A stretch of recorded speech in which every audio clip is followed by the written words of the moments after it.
శుభకార్యాలకు పూజార్ల కోసం వెతుకుతున్నారా? పూజారీస్.com లో అతి తక్కువ ధరలకే పూజార్లను ముందే బుక్ చేసుకోండి. వెంటనే కాల్ చేయండి. ఓం శ్రీ గురుభ్యో నమః. శ్రీ మహాగణాధిపతయ నమః. శ్రీమాత్రే నమః. కర్కటే పూర్వఫల్గుణ్యాం తులసీకాననోద్భవాం పాండ్యే విశ్వంభరాం గోదాం వందే శ్రీరంగనాయకీం.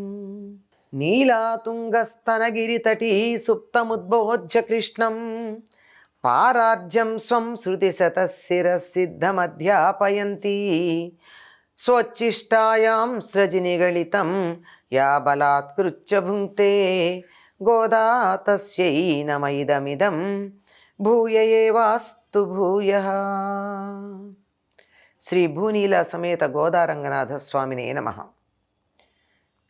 నోత్తుచ్చువరక్కం పుగుగిన్రమ్మనాయ్ மாத்தமும் தாராரோ வாசல் திஷபாதார் நாத்தத்துளாய் முடிநாராயணன் நம்மால் போத்தப்பழை தரும் புண்ணிய நாள் பண்டொரு நாள் கூத்தத்தின் வாய் வீழந்த கும்பகர்ணனும் தோத்துமுனக்கே பெருந்துயில் தான் தந்தானோ ஆத்த அனந்தலுடையாய் அருங்கலமே తెత్తమై వందు తిజవేలోరెంబావాయ్.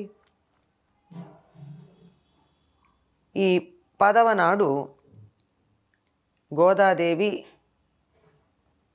చెప్పినటువంటి పాసురంలో మరి ఒక భిన్నమైనటువంటి గోపికని ప్రస్తావిస్తూ ఉంది. అందరూ వచ్చినా ఈ గోపిక రాల. ఆవిడ ముందు రోజు ఏమందంటే, ఆవిడ మేం రాకముందే నోము నోచి దాని ఫలితంగా సుఖానుభవాన్ని పొంది ఆ ఆనందంలో ఉండిపోయినటువంటి ఓ తల్లి, తలుపులు తెరవలేదే అనుకో, తెరవకపోతే తెరవకపోయావు, మాట అయినా మాట్లాడచ్చు కదా. అంటే ఈవిడ చాలా త్వరగా చేసినటువంటి వ్రతం యొక్క ఫలితాన్ని పొంది తత్ఫలితంగా వచ్చినటువంటి ఆనందాన్ని సుఖంగా అనుభవిస్తూ అందులో నుండి అవతలికి రావట్ల. ఇది ప్రత్యేకంగా గుర్తుంచుకోవాల్సిన విషయం ఏమిటంటే, భక్తి మార్గంలో ఎవరైనా అద్భుతమైనటువంటి ఫలితాన్ని సాధించి భగవంతునితో తాదాత్మ్యం చెందిన తరువాత అక్కడే ఉండిపోకుండా తోటి జీవుల మీద ఉన్నటువంటి జాలితో వారు కూడా ఉద్ధరించబడడానికి తాము మళ్ళీ బాహ్యలోకంలోకి రావాల్సి ఉంటుంది.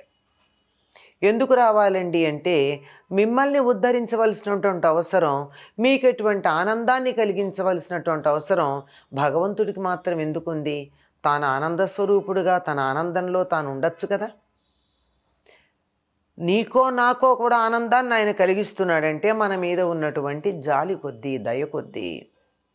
భగవంతుడితో తాదాత్మ్యం చెందాలంటే ఆయన లక్షణాలు మనకు కూడా కావాలి గనక మనం కూడా మనం ఆనందాన్ని పొందడంతో పాటుగా ఆ ఆనందానుభవం ఇతరులకు కూడా కలిగేటట్టుగా చేయాలి. అది నిజమైనటువంటి భగవత్తత్వం ఎరిగినటువంటి వాళ్ళు చేసే పని. సుఖానుభవాన్ని పొందినటువంటి ఓ తల్లి, ఇప్పటికే పొందావే నువ్వు, మాకన్నా ముందుగా నోవు నోచి ఫలితంగా సుఖానుభవం పొందావు, ఆ సుఖానుభవంలో మునిగిపోయి తలుపు తెరవట్లేదు, పోనీలే, తెరవకపోతే తెరగకపోయావు, మాట్లాడచ్చుగా, నేను ఆనందంలో ఉన్నాను, బయటికి రాలేను, మీతో వ్రతానికి రాలేను అని అనుకుంటే సరే అనొక మాట చెప్పచ్చుగా, మాట్లాడచ్చుగా. పరిమళంతో నిండిన తులసిమాలలు అలంకరించుకొని కిరీటం కలిగిన నారాయణుడు. ఆయన తులసిమాలలు చాలా ప్రీతి విష్ణువుకి.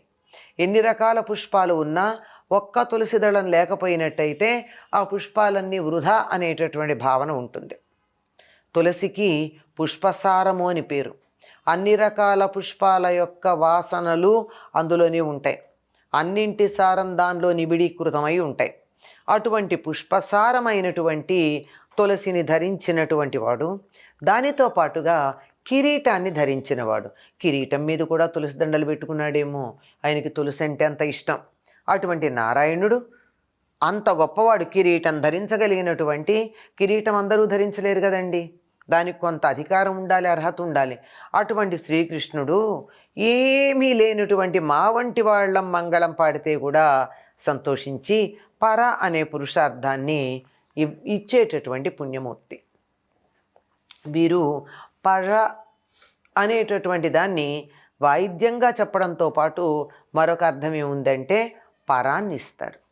పరము అంటే ఇహలోకమును దాటి వెళ్ళిన తర్వాత ఉండే పరలోకం. ఆ పరలోకం ఉత్తమమైనది, ఉన్నతమైనటువంటిది, పుణ్యప్రదమైనటువంటిదైన మోక్షస్థానం కావాలని కదా మనం కోరుకుంటూ ఉంటాం. అటువంటి దానిని ఇవ్వగలిగినటువంటి వాడు, పరను ఇవ్వగలిగినటువంటి వాడు. ఆయన అంత గొప్పవాడయ్యుండి ఏమీ లేని మేము వెళ్ళి అడిగితే వెంటనే పరని ఇస్తున్నాడు అంటే ఎంత దయా స్వభావుడు. మరి అది మనం కూడా, ఆయన భక్తులమైన మనలో కూడా ఆ లక్షణం కొద్దిగా ఉండనక్కర్లేదా? అటువంటి వాడు ఆయన్ని కీర్తించాలని మనం అనుకుంటూ ఉంటే నువ్వేమిటి ఇంకా ఇట్లాగే కుంభకర్ణుడిలాగా పడుకున్నావు? ఎలా వచ్చింది? కుంభకర్ణుడిలాగా కాదు, అసలు కుంభకర్ణుడు ఓడిపోయి తన నిద్రని ఇస్తే అదంతా నిన్ను చేరుకుంది. కుంభకర్ణుడిని మృత్యువు పడగొడితే నిద్రలో ఓడిపోయి తన సొత్తు నిద్రే గనక అది నీకు ఇచ్చేశాడు. ఇప్పుడు మనకి లేవు కానీ పూర్వకాలం ఏదైనా సరే ఒక పందెంలో, యుద్ధంలో ఓడిపోయిన వాళ్ళు తమకున్న దాన్ని అవతల వాళ్ళకి ఇచ్చేస్తారు. రాజు ఓడిపోతే రాజ్యం ఇచ్చేస్తాడు, పండితుడు ఓడిపోతే తన బిరుదాలు ఇచ్చేస్తాడు. అట్లాగే కుంభకర్ణుడికి ఉన్నటువంటి ప్రధానమైన సంపద ఏమిటయ్యా ఆస్తి అంటే నిద్ర. ఆ నిద్ర నీకు ఇచ్చేసినట్టున్నాడు ఓడిపోయి. మృత్యువు నోట్లో పడేటప్పుడు నేను ఓడిపోయాను, ఈ నిద్రను ఎవరన్నా తీసేసుకోండి అంటే అది కాస్త వచ్చి నీ దగ్గర కూర్చుంది. అలా కుంభకర్ణుడిలాగా నిద్రపోతున్నావేమిటి? ఇంత అధికమైన నిద్రమత్తు వదలని తల్లి మాకందరకు శిరోభూషణమైన దానా అంటుంది. ఒక పక్క కుంభకర్ణుడిలా నిద్రపోతున్నావని చెప్తూనే మా అందరికీ తలమానికమమ్మా నువ్వు అంటుంది. అంటే మాటలు ఎంత చమత్కారం ఉండాలండి. చేసినటువంటి పనిని చమత్కారంగా ఎత్తి చూపిస్తూ అది ఎక్కడా నొచ్చుకోకుండా ఉండడానికి ఉన్న ఒక గుణాన్ని కీర్తించేసి పొగిడేసి కాస్త ఉన్నత స్థానంలో ఉంచేయడం. నీ గాఢ నిద్ర నీకు ఇచ్చేశాడా? ఇంత నిద్రపోతున్నావు, మా అందరికీ నాయకమణివి నువ్వు. నిద్ర నుండి లే, మైకం వదిలించుకో, మత్తు వదిలించుకో, తేరుకుని వచ్చి తలుపు తీయి. నిద్ర నుంచి మేలుకొని వచ్చి తలుపు తీయి. ఇంతకుముందు పాసురంలో కూడా తలుపు తెరవమని చెప్పడం జరిగింది. సరే, నువ్వు లేచొచ్చి తలుపు తెరవలేవు, ఆనందంలో ఓలలాడుతున్నావు నువ్వు. అప్పుడు ఏం చెయ్యొచ్చు? నోరు తెరిచి మాట్లాడు. కనీసం తలుపు తెరిచి మాకు కనపడకపోయినా నీ నోరు విప్పి మాట్లాడచ్చు కదా. వీలైతే తెర తొలగించి నీ దర్శనం మాకి. ఎందుకు దర్శనం అడుగుతున్నారు? వీరంతా ఇంకా సుఖానుభవం, భగవదనుభూతి సుఖానుభవం పొందలేదు. పొందినటువంటి ఆవిడ్ని చూస్తే మాకు బాగుంటుంది అని అటువంటి అనుభవం మాకు కలిగించమని చెప్పి నీ దర్శనం వల్ల మాకు లభిస్తుందేమో అని ఆవిడ్ని పొగుడుతున్నారు. అప్పుడప్పుడు పొగిడితే మనకు అనుకూలంగా మారిపోతారండి. తప్పు పట్టిన దానికన్నా వాళ్ళని పొగడ్త వల్ల జరిగే పనులు చాలా ఉంటాయి. అందుకని నువ్వు సుఖానుభవాన్ని పొందావు, నీ దర్శనం ఇయ్యమ్మా మాకు. నువ్వు రా, కనపడు అనటల్లా బతిమాలుతూ ఆవిడేదో మహారాణో దైవమో అన్నట్టు, తాము ఆ సేవకులో భక్తులో అన్నట్టు దర్శనం ప్రసాదించమని అడుగుతూ ఉన్నారు. ఈ పాసురంలో మనకు కనపడుతుంది ఏమిటి అంటే, ఇప్పటికే భగవదనుభూతి పొంది ఆనందం పొందుతున్న వాళ్ళు ఆ స్థితిలో ఉండిపోక మిగిలినటువంటి వారికి ఆ అనుభూతి పొందేటటువంటి ప్రయత్నంలో సహకరించాలి అని చెప్పడం ఈ పాసురం యొక్క పిండితార్థం. స్వచ్చిష్టమాలికా బంధగంధబంధురజిష్ణవే విష్ణుచిత్తతనూజాయై గోదాయై నిత్యమంగళం.